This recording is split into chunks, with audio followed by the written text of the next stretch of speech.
Núbia, posso começar? Tá transmitindo, ok. Bom, pessoal, boa noite a todas e todos, sejam muito bem-vindos.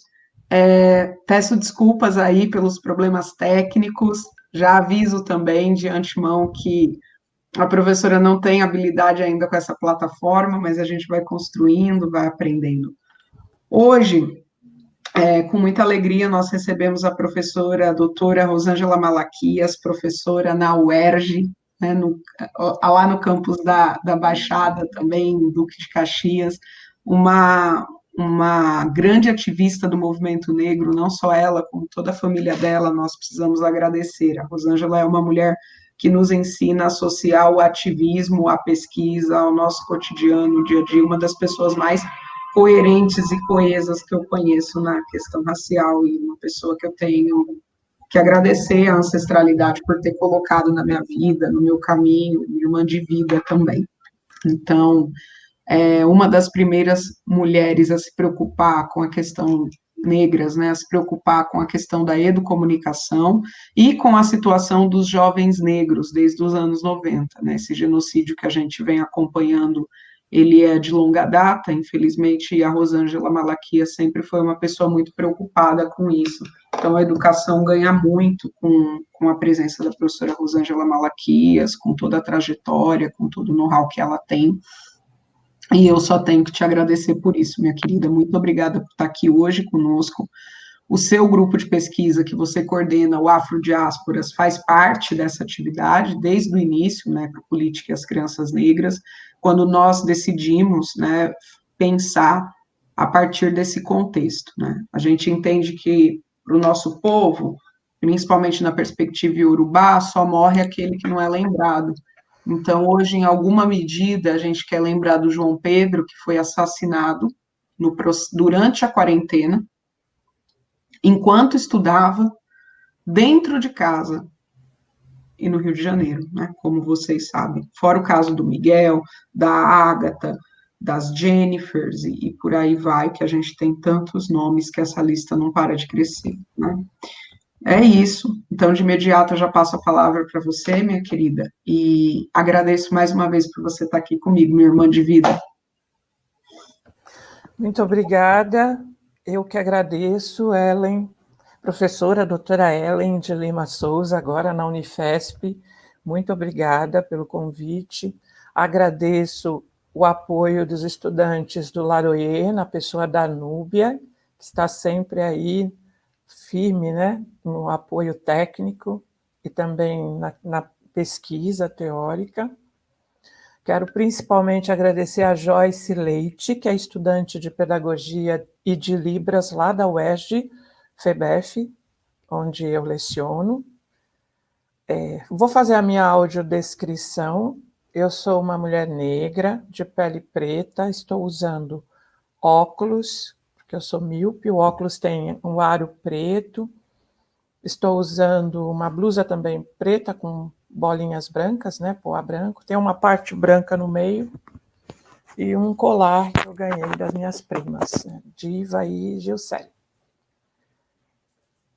Como eu disse, né, eu sou Rosângela Malaquias, professora da Universidade do Estado do Rio de Janeiro, lotada na Faculdade de Educação da Baixada Fluminense. O meu sinal em Libras é esse. Eu sou também docente cadastrada do Programa de Pós-Graduação em Educação e Demandas Populares, Contextos Contemporâneos da Universidade Federal Rural do Rio de Janeiro, que também fica na Baixada Fluminense. Lá na FEBEF, na Rural, o Afrodiásporas é o núcleo de pesquisa sobre mulheres negras, cultura visual, política e educomunicação em periferias urbanas, e que recentemente passou a integrar o Diretório de Grupos de Pesquisa do CNPq. Eu vou pedir licença para vocês para fazer uma leitura de um texto e depois mostrar algumas imagens. Espero que a gente consiga fazer isso no tempo correto para o debate e que a parte técnica desconte os minutinhos do atraso aí, que não tivemos culpa disso. Então, a participação hoje nesta live, Necropolítica e Crianças Negras, tem a ver tanto com a minha atuação como pesquisadora do Laroyer. Fui convidada há cerca de 2 anos pela professora Ellen para integrar o Laroyer, e como também coordenadora do Afrodiásporas. Tem a ver também com o fato de eu ser pesquisadora do N Periferias, que é o núcleo de pesquisa do Instituto de Estudos Avançados da Universidade de São Paulo, o IEA. E esses espaços institucionais de reflexão e produção de pesquisa têm em comum a validação do conhecimento produzido fora dos muros da universidade, nas periferias e por populações negras. No caso do Laroyer e do Afrodiásporas, eu destaco a opção por metodologias descolonizadoras, transdisciplinares e que consideram a ancestralidade como um conceito relevante, tanto quanto as pesquisas e perspectivas interseccionais. Eu vou falar de hipocrisia versus corporeidade da palavra. Corporeidade da palavra inspirada no Paulo Freire. Eu preciso expor que o meu desconforto inicial, quando em julho passado eu fui convidada a integrar uma reunião online entre os membros deste grupo Laroyer e a Mirte Souza, mãe do menino Miguel, Otávio Santana, de 5 anos, o Miguel que foi caído do 9º andar de um prédio em Pernambuco, onde estava após o descaso da dona da casa, dona de casa e ex-patroa de Mirtes, Açari Corte Real, que, conforme registro imagético amplamente divulgado nas mídias, deliberadamente apertou o botão do 9º andar do elevador, deixando o Miguel sozinho rumo ao seu voo final.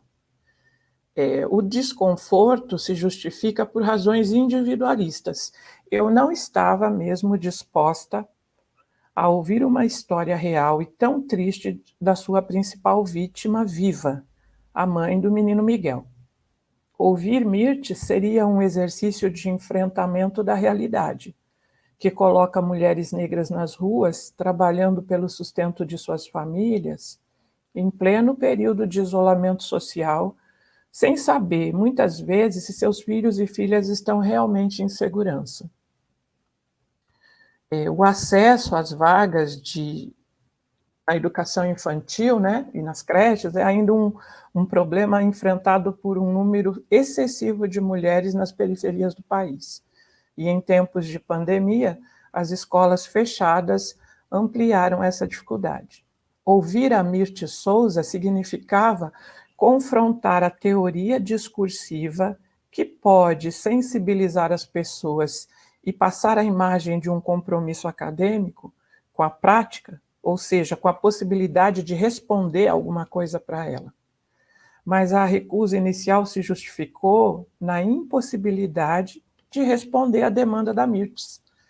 A impossibilidade de trazer Miguel de volta à vida fez-me pensar na recusa da participação na conversa com aquela mãe negra. Era melhor ficar quieta fazendo as tarefas da universidade, lendo, redigindo artigos e atendendo estudantes online. É a mesma universidade pública que recebe subsídios de impostos pagos pela população, por mulheres como Mirte Souza. E aí o discurso bonito reverberou na minha mente com a melhor palavra que pôde definir tal postura individualista: hipocrisia. A hipocrisia deriva do latim e do grego, e significa a representação no teatro. Logo no início, ela significava a representação no teatro dos atores que usavam máscaras, de acordo com o papel que representavam numa peça. Com o passar do tempo, o conceito, o hipócrita, define alguém que oculta a realidade através de uma máscara de aparência. O conceito também define as pessoas que representam e que fingem comportamentos. A hipocrisia também é usada num duplo sentido, quando alguém acredita que cabe um grupo de normas morais a um grupo e para outro grupo caberiam outras normas morais. Então, uma pessoa hipócrita, muitas vezes, finge possuir boas qualidades para ocultar os seus defeitos. E, por isso, é também conhecida como uma pessoa dissimulada. Foram horas, né, pensando também sobre o que o Paulo Freire questiona em sua Pedagogia da Autonomia, que é um livro que eu trabalho há muito tempo com os estudantes, ao afirmar que nas palavras nas quais falta a corporeidade do exemplo, quase ou nada valem. E aí, na qualidade de coordenadora de um núcleo de pesquisa sobre mulheres negras, a recusa da escuta a Mirthe Souza, mulher negra, evidenciava medo, mas principalmente a falta da validade dos discursos orais e impressos por mim até o momento. E as ações de comprometimento político antirracista realizadas no passado não justificariam a ausência no encontro com a Mirthe. O compartilhamento dessa briga interna entre mim mesma não é uma demonstração de egocentrismo, mas é a consciência de que a luta cotidiana contra o racismo nos fortalece, mas também nos vulnerabiliza, a ponto de não sabermos se teremos ou não forças para prosseguir lutando, principalmente quando a juventude e crianças negras são as vítimas diretas do racismo estrutural e institucional. Logicamente que a morte e a violência correlata imposta aos homens negros, assim como às mulheres negras, que lideram a lista dos feminicídios no Brasil, nos enfraquecem também. Porém, talvez pelo aprendizado ancestral inerente à presença africana no Brasil, a interrupção da vida, de repente, de quem mal começou a viver, é motivo de tristeza, perda, de dor. Em estudos sobre uma outra lógica da finitude, a professora Mary Del Priore cita um antropólogo da morte, né, que é o tanatologista, um francês chamado Louis Vicente Thomas, para responder a seguinte questão: qual é a significação da morte entre os africanos da costa atlântica?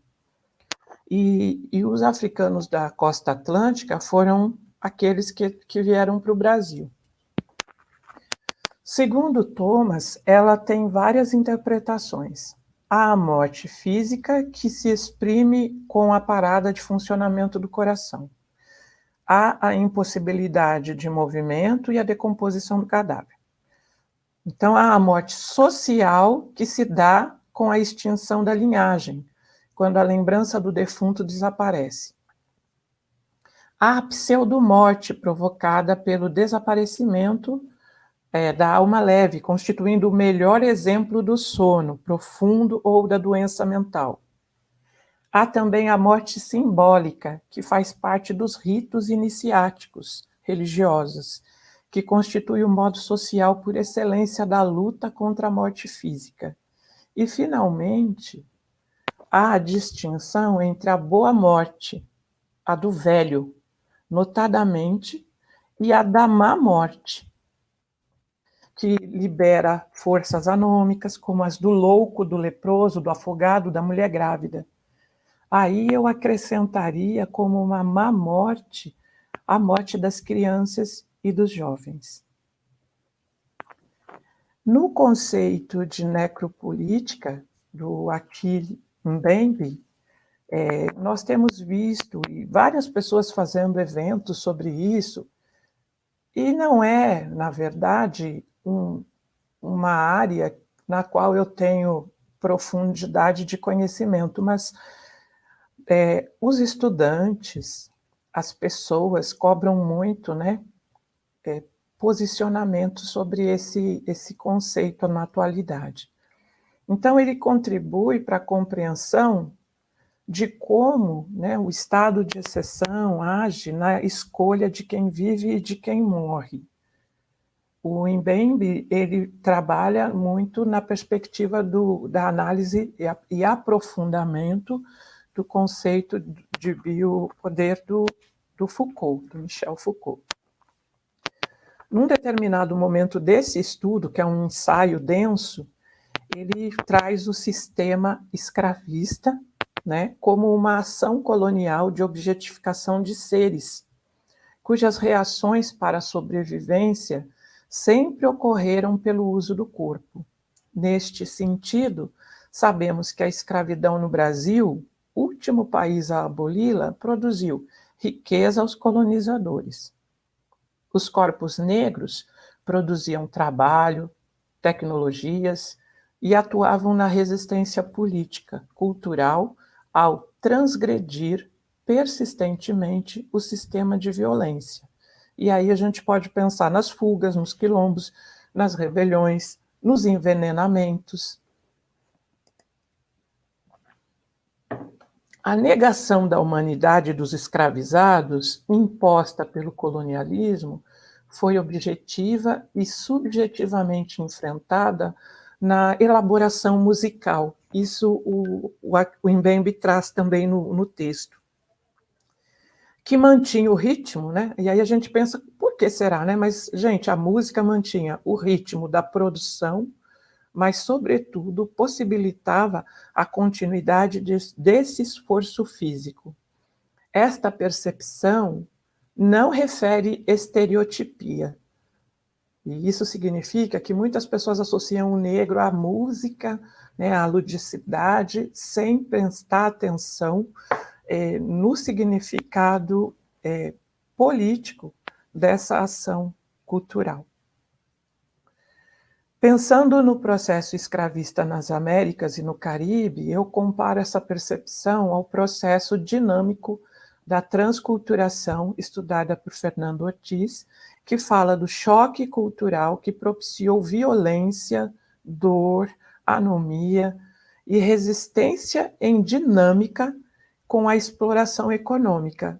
Isso definindo um outro conceito que é a deculturação do Manuel Moreno Frahinaus, que ora favorecia momentos específicos de descanso e festa, ou seja, os senhores de engenho sabiam que era necessário dar momentos de descanso para aquela massa populacional, até para evitar revoltas, né, e rebeliões.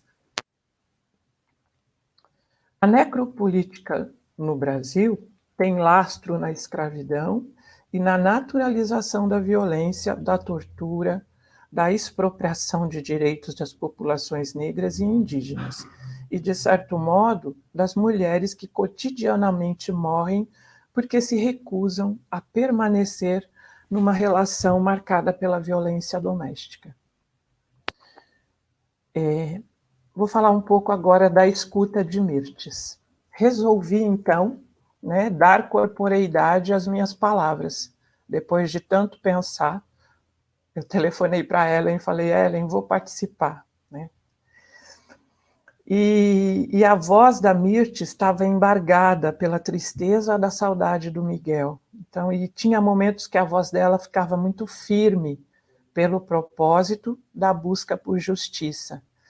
Isso me fez pensar e lembrar posturas e práticas educativas compartilhadas com crianças e jovens sobre direitos humanos.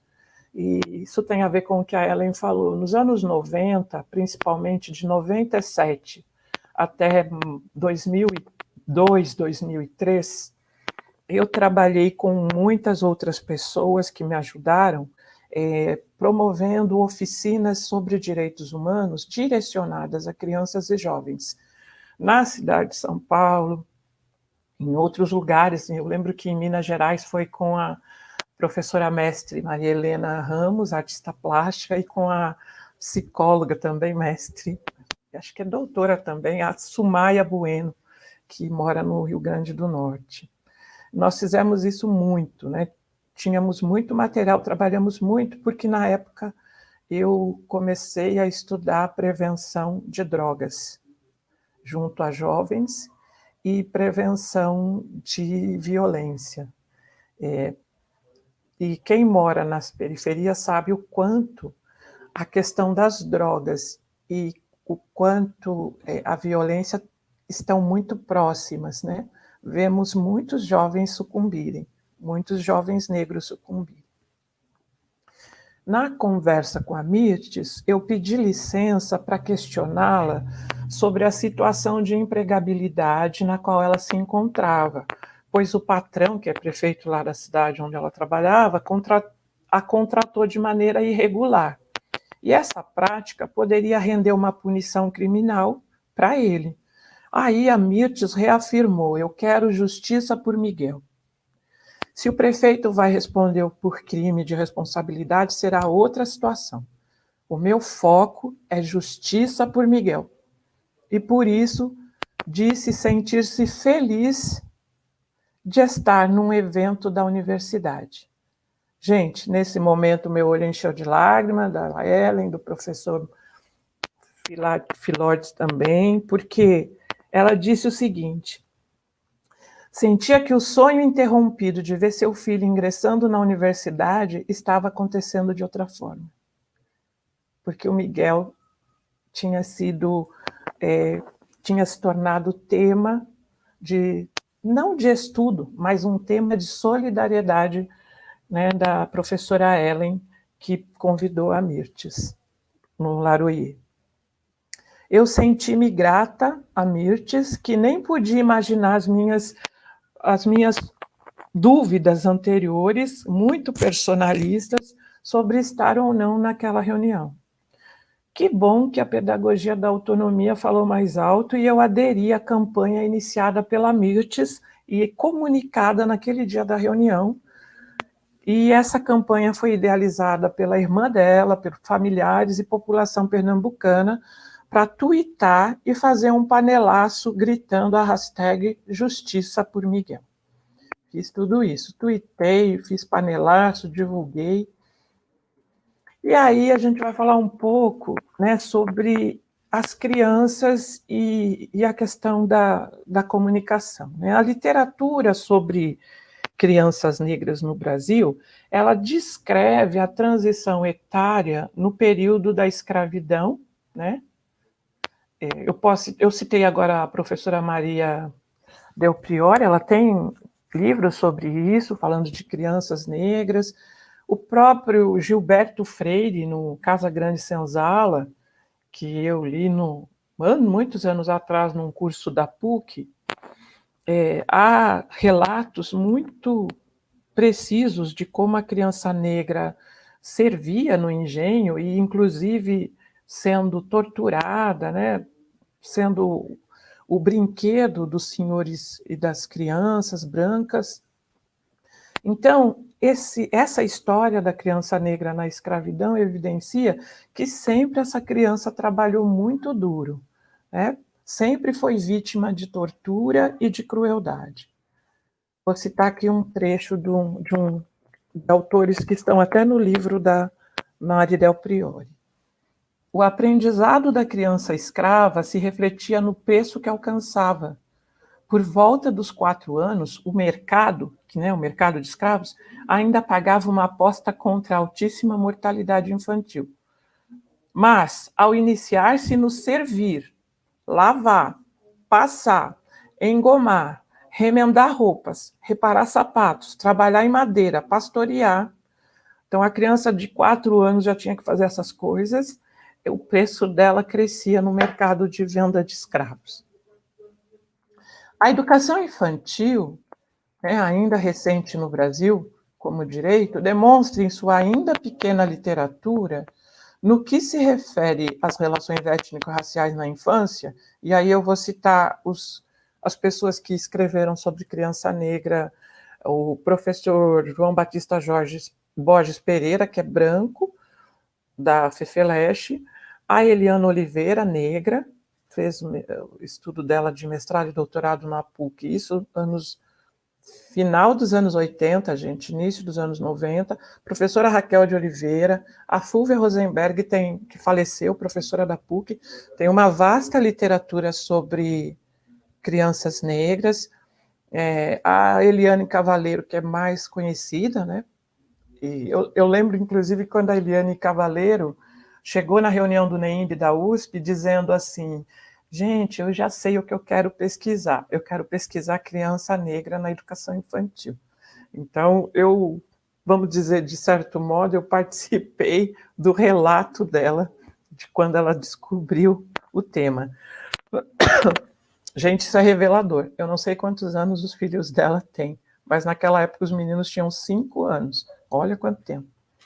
Dias, que é a Lucimar Dias, e a professora Ellen Souza também, que escreve sobre infância negra. Estou citando essas pessoas, claro que há outras, mas as que eu, de certo modo, compartilhei, né, lendo e conhecendo o trabalho. Muito bem.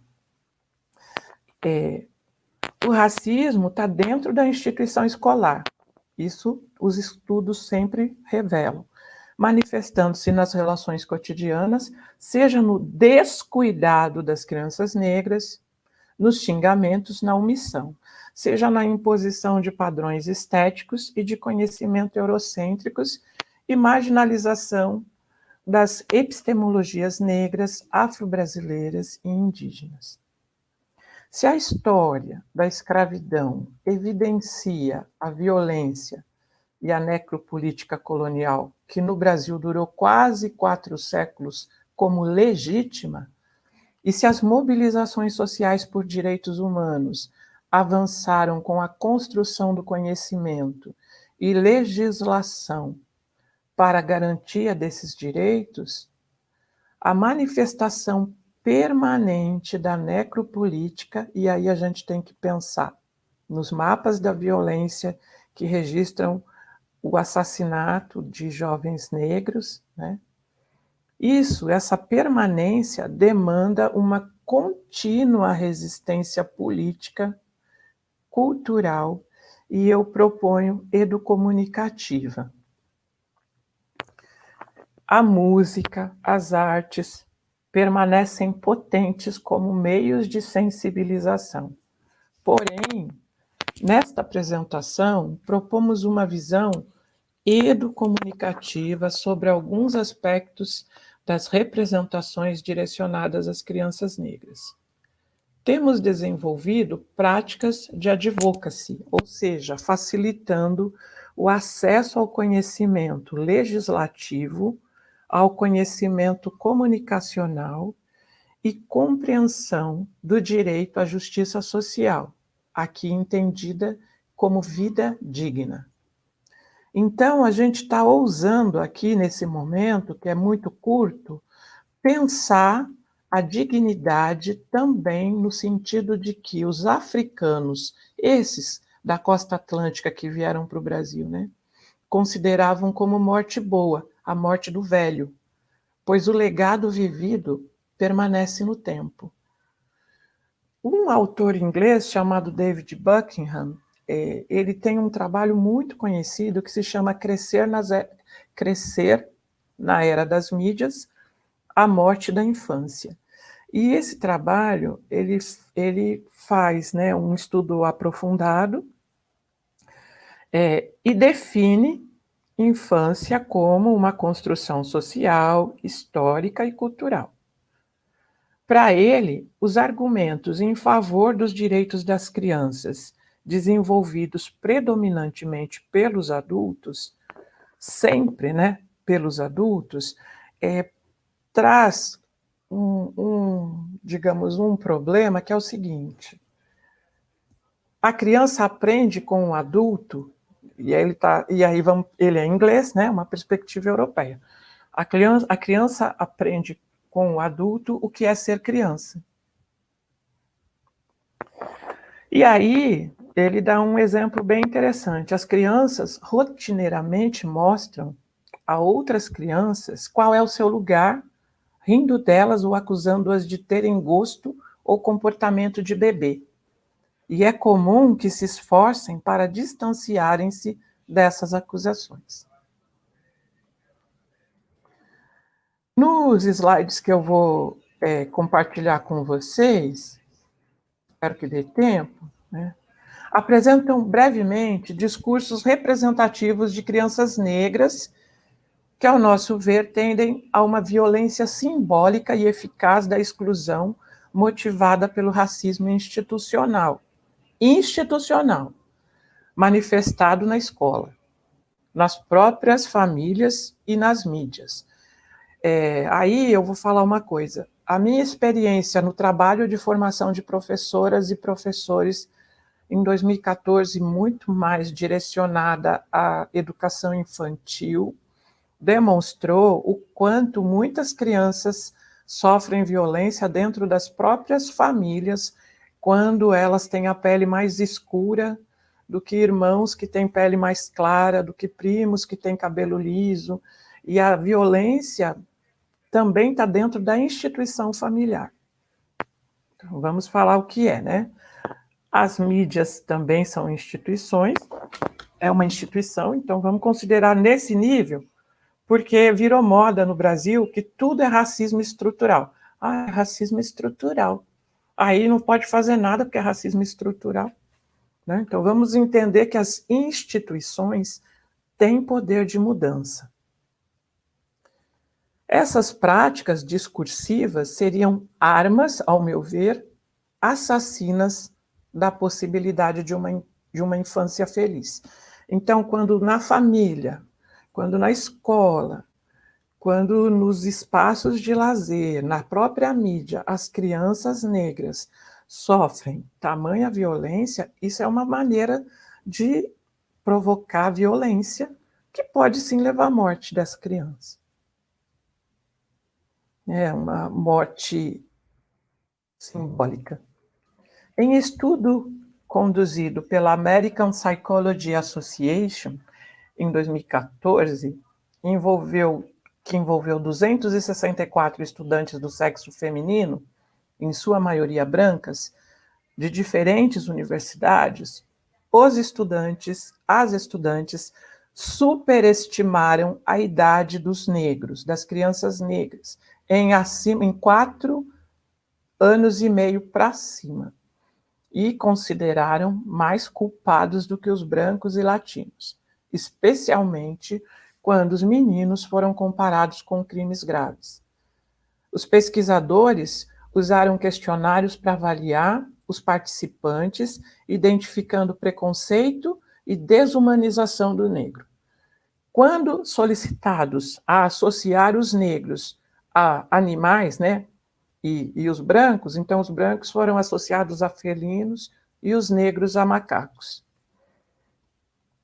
176 policiais também foram pesquisados, e a maioria deles responderam um questionário psicológico com a afirmação de que é provável, muito provável, que os negros, quando mudam para um determinado bairro, levem a violência para esse lugar.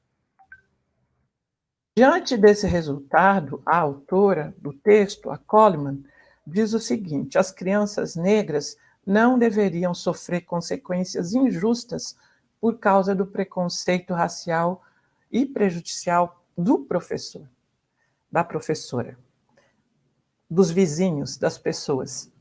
Não escolhemos ser negros, mas é uma escolha nos agarrarmos a preconceitos, estereótipos e ideias racistas.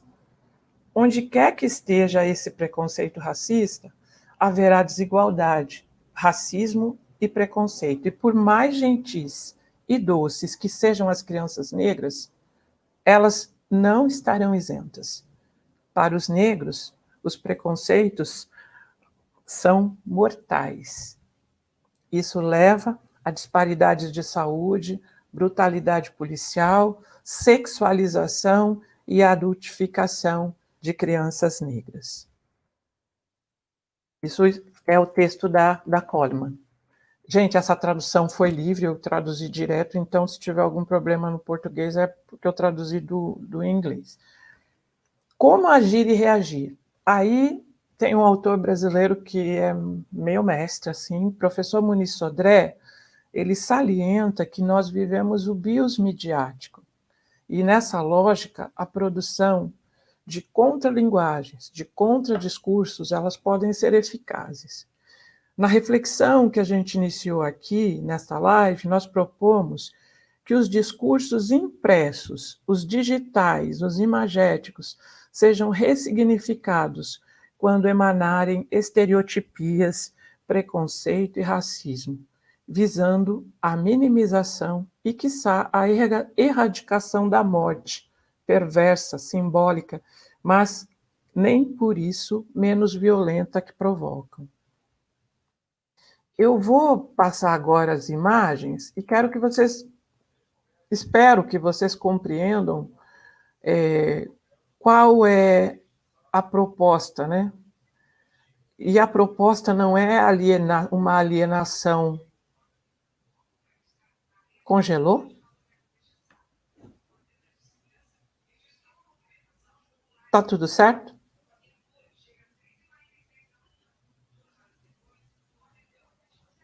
Não estou ouvindo. Deu algum problema? Não.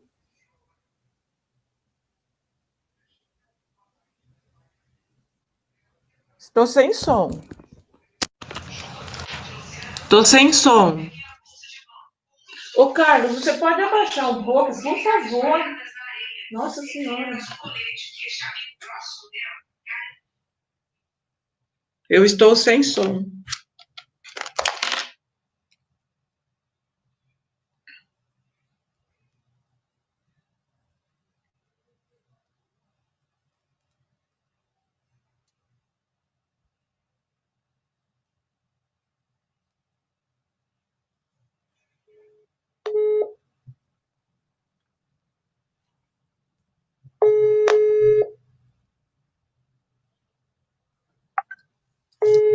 Estou sem som.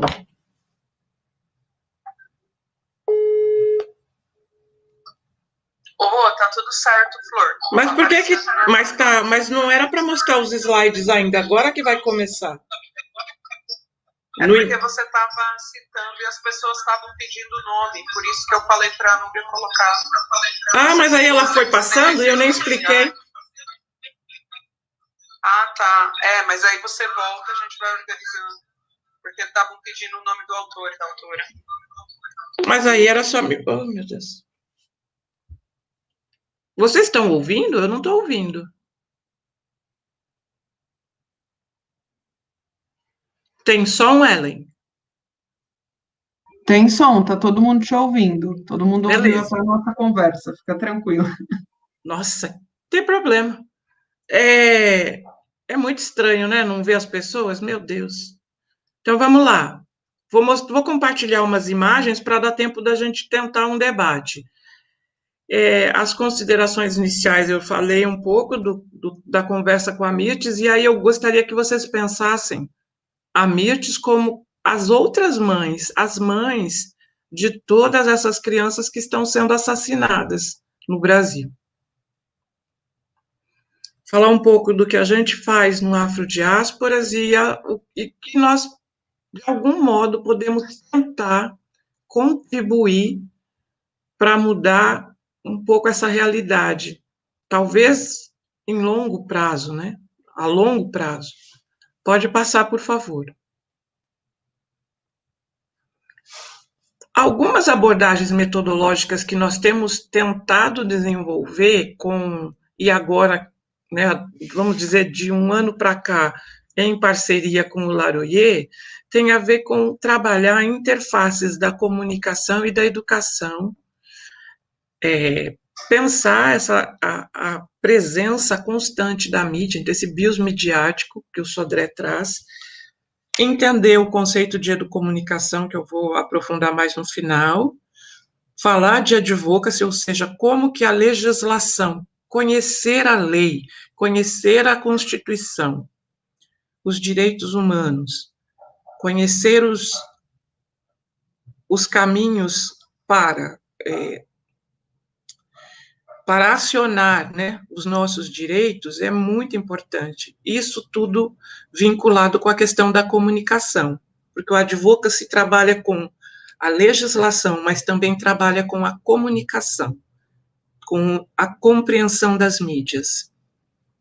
e as interseccionalidades de classe, de raça, de gênero, e faixa etária, deficiência, pode passar.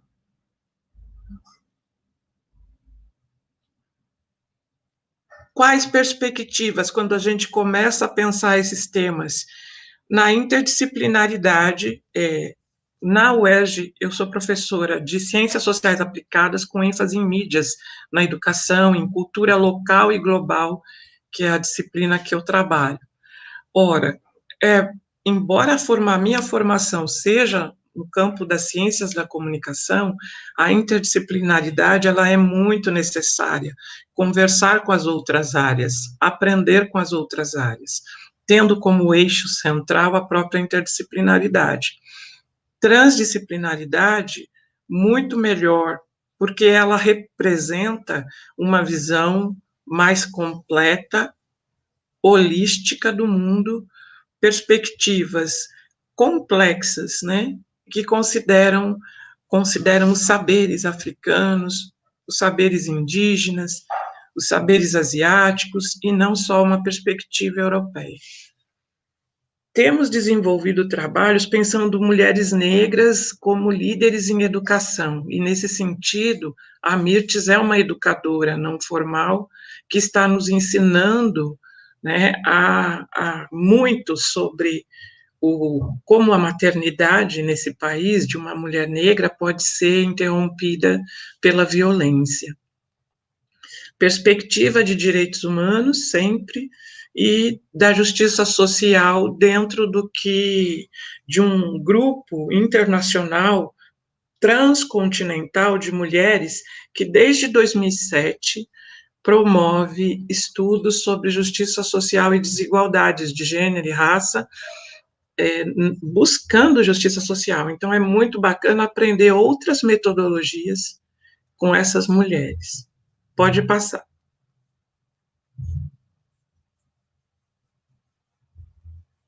E qual é o conceito de criança? Se eu acabei de falar da relevância do advocacy, quem está dentro da escola precisa, né, quem está fora também, mas as educadoras que estão aqui assistindo, o Estatuto da Criança e do Adolescente é um documento necessário, que precisa ser conhecido e lido, né? Porque uma vez sabendo, conhecendo o Estatuto, o ECA, muitas violações poderiam ser evitadas, não é? E o ECA vai definir criança a partir de uma pessoa até 12 anos de idade incompletos. Os adolescentes a partir dos 12 até os 18 anos. Em alguns casos específicos, excepcionais, esta adolescência se prorroga até os 21 anos de idade. Próximo.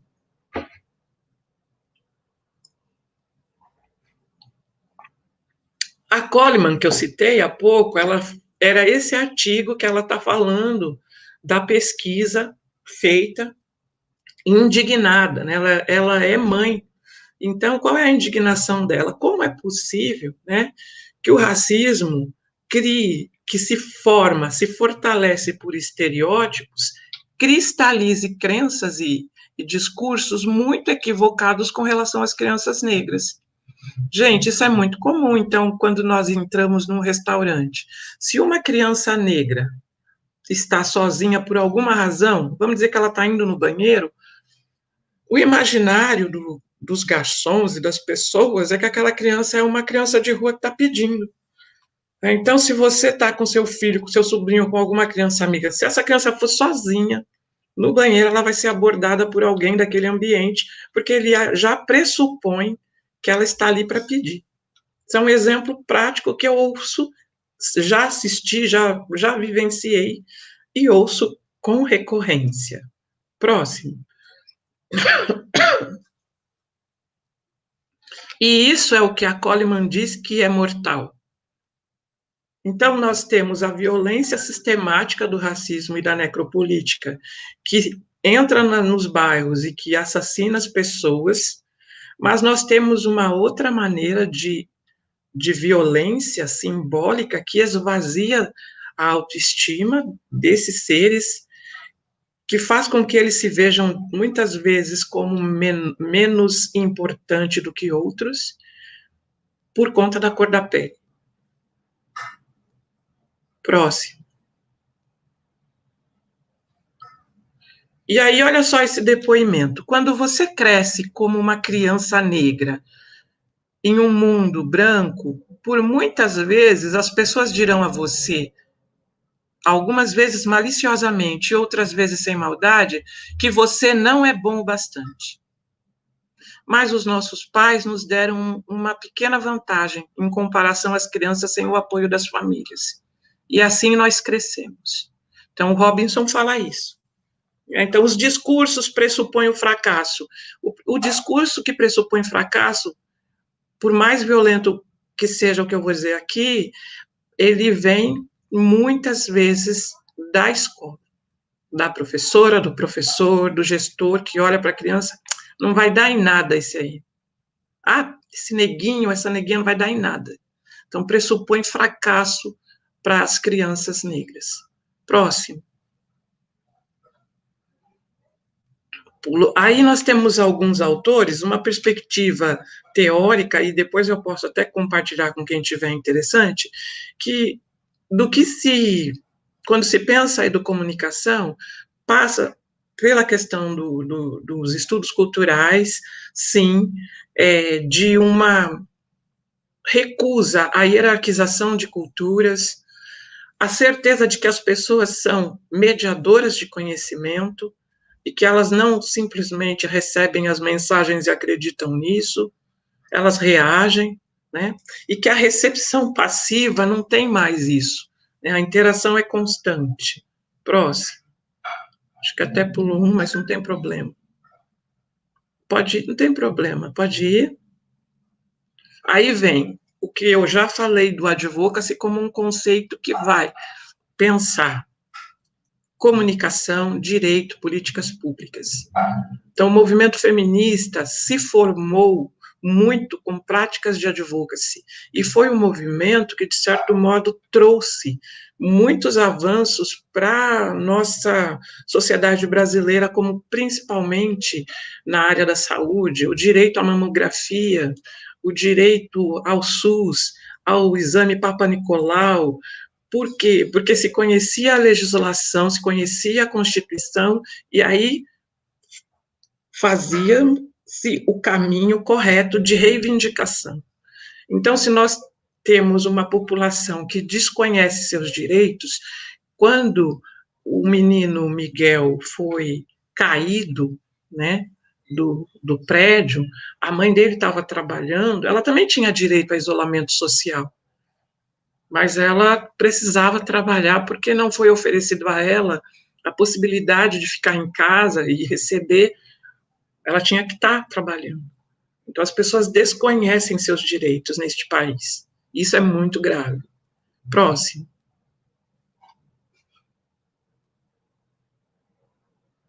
E a educomunicação, mais do que a análise crítica da mídia, é uma consciência da presença da comunicação na sociedade, desse bios midiático que opera, mas fundamentalmente da gestão democrática dos meios.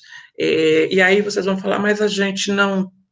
Como é que a gente vai interferir na produção midiática? As pessoas interferem todos os dias, seja no WhatsApp, seja no YouTube, e isso é tão sério que as grandes emissoras de TV já perdem, né, para as redes sociais.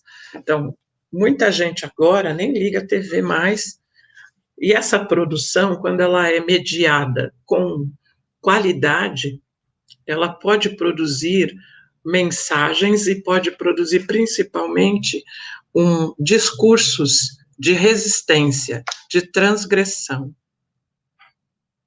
Próximo.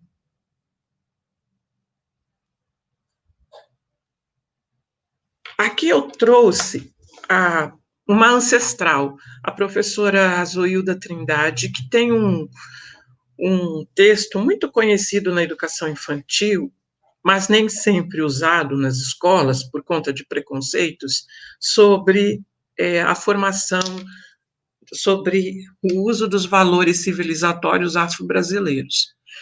E esses valores que ela elenca têm a ver com a energia vital das crianças, que os educadores e educadoras precisam identificar, com a questão da palavra, da oralidade como força, da corporeidade, o uso do corpo, mas o corpo como estar no mundo, né, como a possibilidade de mudança e transformação, a ludicidade das artes, das brincadeiras, a musicalidade como criação, e principalmente, aí se a gente voltar no texto do Mbembe, a musicalidade como o também estar no mundo, o comunicar-se, a possibilidade, inclusive, de sobreviver à violência por conta dessa arte, né, a cooperatividade muito comum nos povos ancestrais, nas religiões de matriz africana, né? Isso é muito importante. Esses valores, e eu coloquei aqui, porque eles podem também nos indicar que juventude e que criança nós estamos ajudando a formar.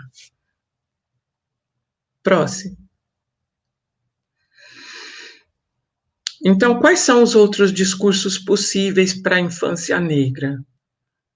Se nós pensarmos no que foi dito para o jovem que falou, olha, os vizinhos olhavam, você não vai dar em nada, vocês dois não vão dar em nada. Então, é possível esperar algo das crianças negras para além dos estereótipos cristalizados.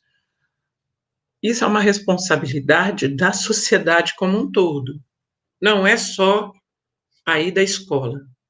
Porque o racismo e o descaso da Sari, né, em deixar o menino no elevador, esse menino já me encheu o saco, é só mais um menino pretinho. A mesma coisa quando a polícia entra com violência e põe o pé na porta nos barracos, nas comunidades desse país. Porque aquelas pessoas não têm valor, né? Eles não vão dar em nada. Para mudar esse tipo de mentalidade, é necessário que as pessoas tenham conhecimento dos seus direitos e lutem por eles. Isso é uma luta longa, mas ela é possível. Próximo. Essa menina que eu falei aqui, uma delas é a Laila Vieira, de 3 anos, e a outra é a Júlia, de 3 anos também. Júlia Dandara. Aí, olha só. A Laila agora está com 27 e a Júlia está com 23. A Laila trabalha a corporeidade, estuda, é fisioterapeuta, ela estuda de uma maneira holística como lidar com o corpo, como ensinar as pessoas a fazerem ginástica, a terem saúde corporal. E a Júlia Dandara está terminando o curso de Direito no Mackenzie.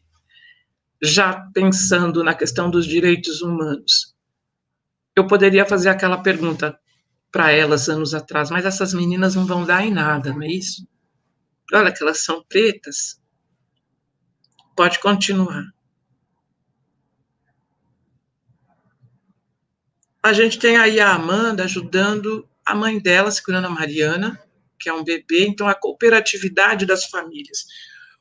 Quando a gente fala do núcleo do Laroyer e do Afrodiásporas, nós estamos olhando para coisas do cotidiano também, e que valorizam a educação, e muitas vezes na escola e nos programas de reality show, as pessoas são ensinadas a disputarem, né, a serem individualistas. Então, a cooperação que a gente aprende em casa tem muito de herança africana e afro-brasileira. A Dara, que está aqui no meio, ela é música, né? Ela gosta de música, ela toca música. Já de pequenininha ela aprendia. E a Sofia é uma esportista. Pode passar. Olha elas aí. A Amanda virou mestranda na Unifesp, a Dara se graduou há 2 meses atrás na USP, e a Sofia foi para o Texas jogar vôlei. Chegou esses dias, voltou há pouco tempo. elas poderiam ter ouvido, como com certeza ouviram, essas daí não vão dar em nada, essas meninas não vão dar em nada. Próximo. Quem falou da família lá atrás, dos vizinhos que maliciosamente diziam, vocês não vão dar em nada, foi o Craig Robson, que é irmão da Michelle. O Naum ali no meio, um menino negro, né? E o Cauê. Será que eles deram em nada? Vamos ver. Passa. Olha lá, a Michelle Obama, contrariando as estatísticas dos vizinhos, que disse para ela e para o irmão que eles não iam dar em nada. O Naum se formou agora em cineasta de animação, então a questão da ludicidade faz parte da vida dele. E o Cauê, com a cooperatividade de alguém que terminou também a engenharia. Continuam vítimas, continuam em risco, sim, né? São jovens negros. Então, o medo permanece. O medo permanece. Próximo. E como que a gente, então, se apropria do advocacy? O 20 de novembro, Dia da Consciência Negra, também é o dia da Declaração Universal dos Direitos da Criança. As escolas trabalham com os direitos das crianças? Será que elas estudam isso? Vocês já leram esses direitos? Essa tela que está ilustrando aí, ela foi pintada pela Zulmira Gomes Leite, minha mãe, que já é ancestral, desde 2018. Então, o direito à igualdade, sem distinção de raça, religião ou nacionalidade, já sabemos de cara que não. Já sabemos que as crianças que frequentam terreiros de candomblé e de umbanda são vítimas de violência. Há trabalhos sobre isso, escritos, inclusive por uma professora da UERJ, que tem um grupo, Que Querer, né, que estuda crianças no candomblé, o direito à proteção. O Miguel foi abandonado dentro do elevador, né, o direito a um nome e nacionalidade, as crianças que são filhas de refugiados têm sofrido violência nas escolas também. Direito à alimentação, nosso país voltou há meses atrás a compor o mapa da fome, e isso é muito triste, nós estávamos fora desse mapa, voltamos. Direito à educação e cuidados especiais, não é isso? Toda criança tem, principalmente as que têm problemas mentais, e o presidente da República resolveu que as crianças com deficiência precisam sair da escola, não mais conviver com as outras crianças, aspas, normais. Recentemente, estamos fazendo abaixo-assinado sobre isso, mas vamos lutar. Próximo. Está finalizando já.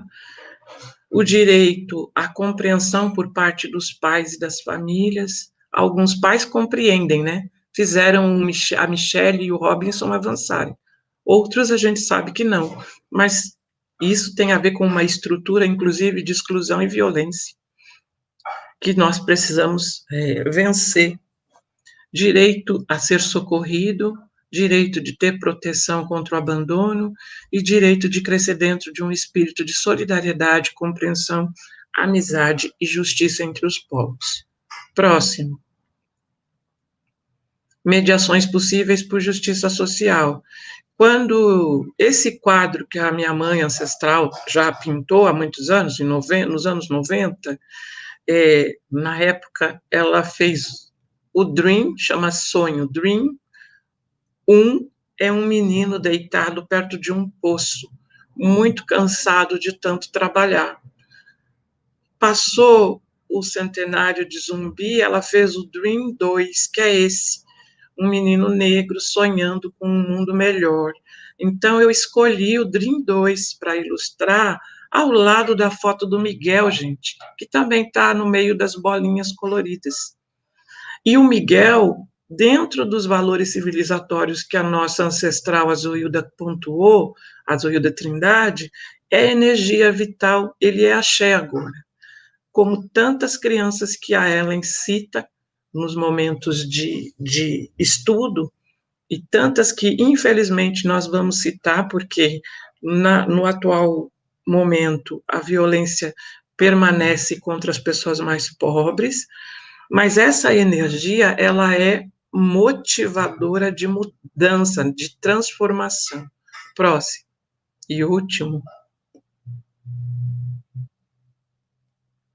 A educadora, que conhecendo seus direitos e está lutando por justiça, enfrentando a necropolítica, é a Lourdes, desculpe, é a Mirtes Souza, né? A Mirtes fez dela ela é uma educomunicadora lutando por justiça social. Outros Miguels não podem morrer pelo descaso das classes hegemônicas. O Miguel não está fisicamente conosco, mas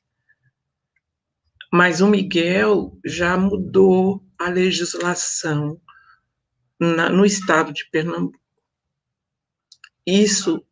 Essa prática de advocacy, de educomunicação, foi conseguido pela luta e pela voz da mãe dele, da Mirtes.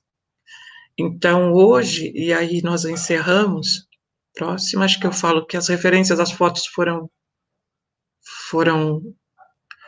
cedidas, gentilmente cedidas.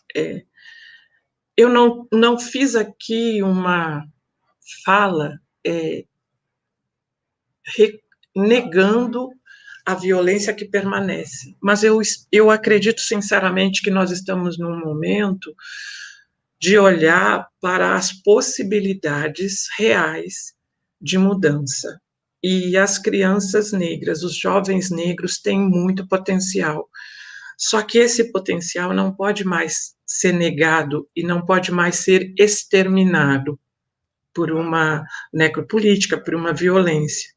Para que isso aconteça, cada uma de nós precisa enfrentar, né, a si mesma e dizer: nossa, a história é horrível, mas eu vou ter que fazer alguma coisa. Então, meu compromisso agora, para além de falar das dores da Mirtes, é, de algum modo, oferecer o que eu posso, conhecimento, aula, legislação, para contribuir que essa violência acabe. Peço desculpas pela demora, né, porque eu acho que eu falei um pouco a mais. Dentro da programação, a gente tem 6 minutos de debate. Mas vai ter desconto de tempo, professora? Está me ouvindo? Já me colocaram na tela? Obrigada, Lívia. Nós vamos ter desconto, sim, e te ouvir é sempre um prazer, minha querida. Você sabe, acho que está todo mundo ali, inclusive, elogiando no nosso chat. Eu peço desculpas também, como estava todo mundo ansioso, que você traz referências muito pertinentes, inclusive referências internacionais, e isso é bom lembrar, gente, porque eu tenho muito orgulho dessa minha irmã, que fez, inclusive, em diferentes momentos da carreira dela, uma inserção internacional, e é ela que muitas vezes me convoca e fala assim: irmãzinha, bora ler outras coisas. Então, você sempre me motivou a isso e motiva tantas outras pessoas. Muito obrigada mesmo por toda essa contribuição, e, sobretudo, acho que pela retomada também dos nossos marcos legais, né, Rui? Essa condição que você tem, a discussão do advocacy, é muito importante para todos nós. É emocionante pensar como as crianças, em alguma medida, estão nos conduzindo na pesquisa. Tem toda a razão, a gente já conversou muito sobre isso, é doloroso. Eu gostaria, como eu sempre dou de exemplo isso, estar pesquisando como são as brincadeiras em diferentes países africanos, em especial na Nigéria, para fazer uma associação com isso aqui no candomblé, na diáspora, mas o racismo não nos permite, né? E a gente tem que falar dos nossos jovens e das nossas crianças, mas como também na nossa cultura, a morte, o sangue derramado não é o fim, o sangue vai ter uma perspectiva também de axé, a gente vai encontrar algum jeito de falar, ainda que segurando as nossas emoções em relação a isso, para que a gente não esqueça e para que essas crianças tenham direito à vida, hoje e sempre, né? Eu já abri aqui para as perguntas, a Núbia também vai estar ajudando, tem muita gente, a Valburga está aqui, a Mônica está aqui, a Gabriela Tebet está aqui, o Edson está aqui, o professor do Paraná.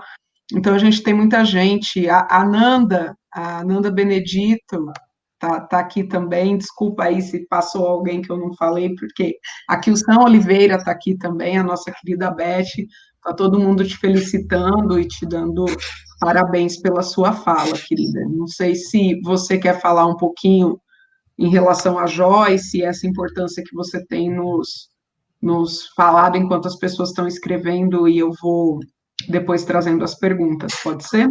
Sim. Que eu acho que é algo que a gente está tentando e a gente ainda está... No 20 de novembro, na semana de novembro de 2016, lá na UERJ, lá na Baixada Fluminense, o Afrodiásporas organizou uma Semana da Consciência Negra.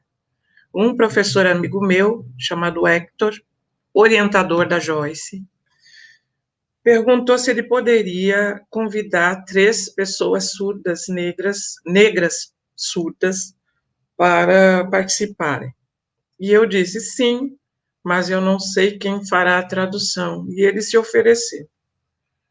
E quando essas pessoas, que eram o professor Wesley Rocha, do INES, Instituto Nacional de Educação de Surdos, a Roberta, doutoranda também na UFRJ, e também era do INES, e a Márcia, professora também lá no INES, começaram a contar um pouco da vida deles, do que eles estudavam, e de como o racismo afetava a vida deles, eu me senti aquela pessoa que diz assim, onde eu estava?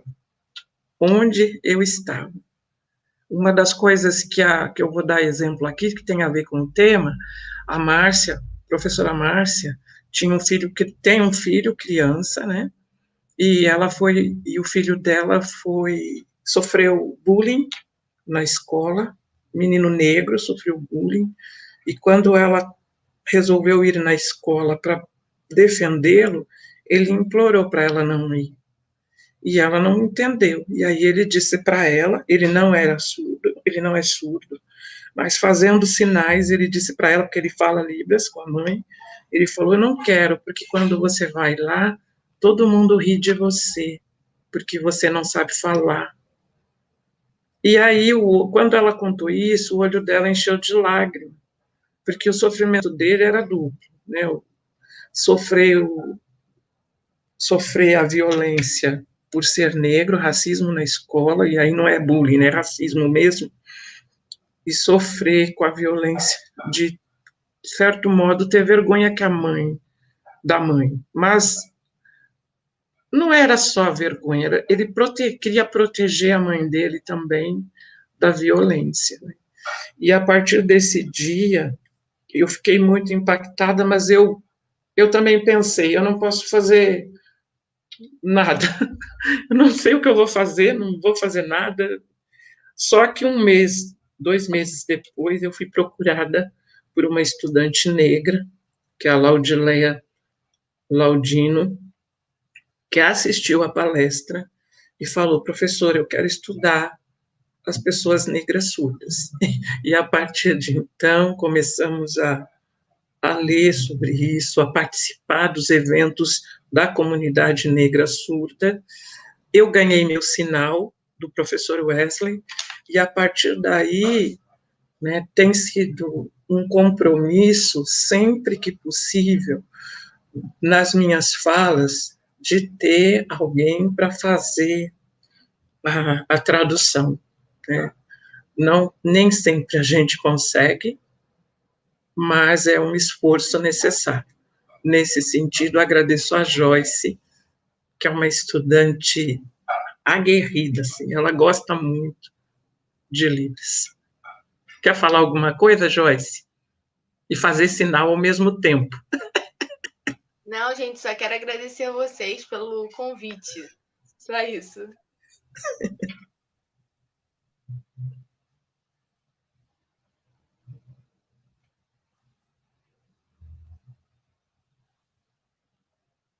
Bom, Rô, tá todo mundo aqui elogiando bastante, colocando que também estão atentas a essa importante iniciativa, agradecendo pela lucidez que você traz e pela explicitação do que seria aqui.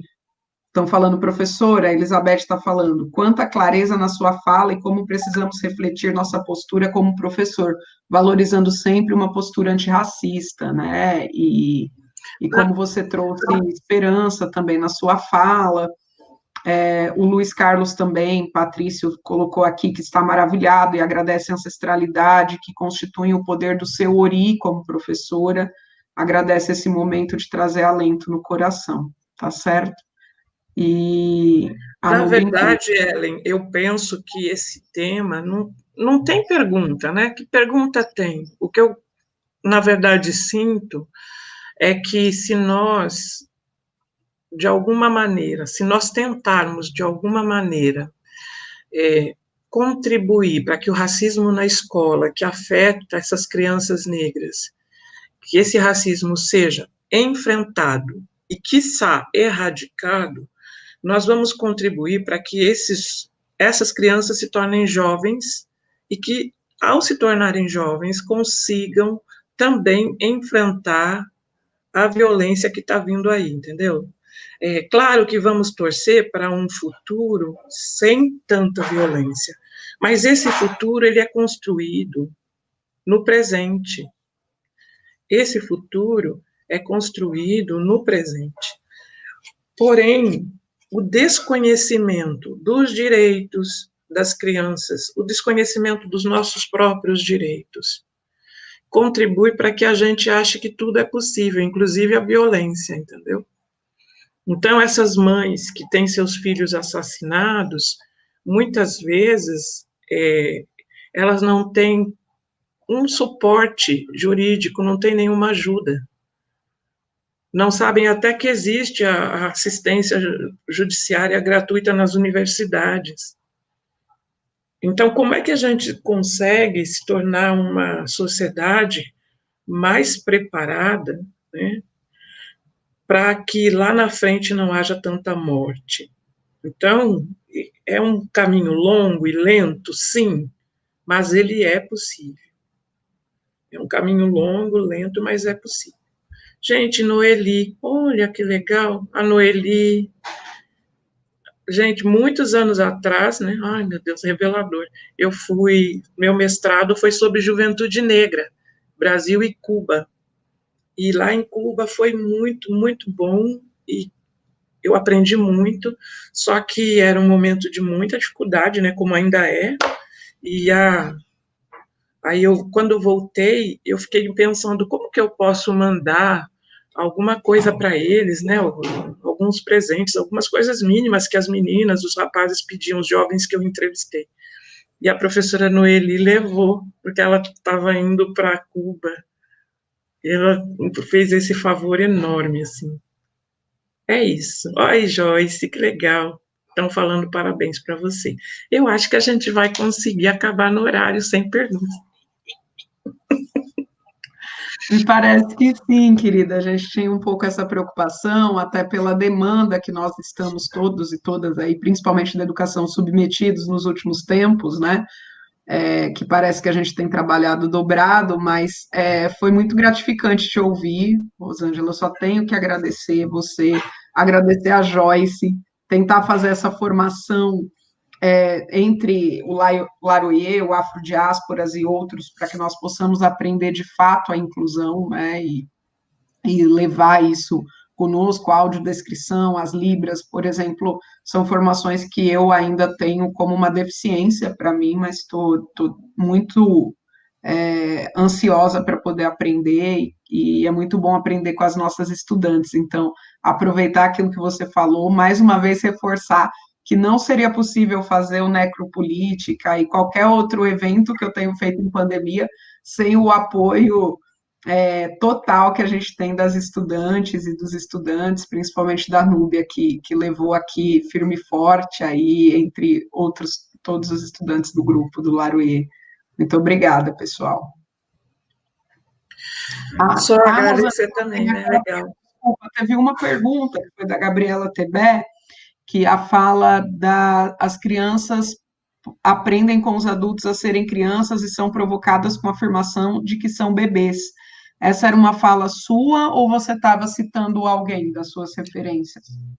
Eu estava citando o autor David Buckingham. Ele tem um livro chamado A Era das Mídias, né? A Morte. Deixa eu dar certinho a referência. Eu acho que é bom digitar aqui, né? Acho que é bom. David Buckingham. É. A Gabi tá perguntando. A fala dele, tá?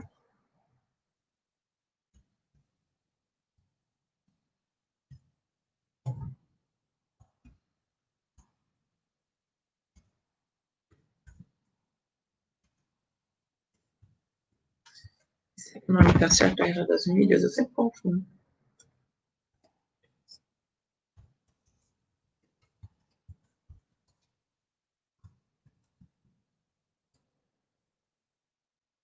Foi? Acho que foi. Então, Gabi, é bem interessante porque ele está, inclusive, questionando essa história de que alguns pais, eles proíbem os filhos pequenos de assistir TV, né, de uma maneira completa, ou de participar das mídias, e outros liberam geral. Então, nem 8, nem 88, ele faz uma análise sobre essa questão. Mas é interessante quando ele fala dos adultos, é porque, assim, há uma possibilidade de se ter a criança consciente das escolhas que ela faz, orientada ou mediada de uma maneira correta pelos pais ou pelos responsáveis, sim, mas definir o que é infância, isso tem sido muito cultural, tem sido extremamente diverso, né? E aí, essa infância que, vamos dizer, o Ocidente cria, ela aí no caso, vamos pensar das mídias, né? Ela tem todo um discurso próprio, um discurso de homogeneização, né, da criança, de como ela é, de como ela parece, de como ela se veste, muito ligado aí também à questão do mercado, né, gente, do capitalismo. Então é bacana pensar isso também. Um estudo possível, que eu ainda não fiz, mas eu acho que algumas pessoas talvez já tenham iniciado, é como a representação também das crianças negras está muito restrita à questão da violência, né? Ou da carência, da criança que só aparece nas campanhas de ajuda humanitária. Mas eu sou daquelas pessoas, eu sinceramente não gosto de propaganda com criança. Há pessoas que gostam, mas eu não, enfim, é isso. Muito obrigada, acho que deu, né? Deu sim, querida. Eu quem te agradeço mais uma vez, os meus respeitos, sempre. Que bom que os orixás me privilegiaram de ter uma irmã de vida como você. Muito obrigada, Joyce, muito obrigada ao grupo de pesquisa, também na figura da Núbia. E é isso, né? Isso, então, com as duas mãos. Com as duas? Opa! Isso. Tem que aprender, né? E obrigada, a gente vai... gente. Tchau. Obrigada, tchau, tchau.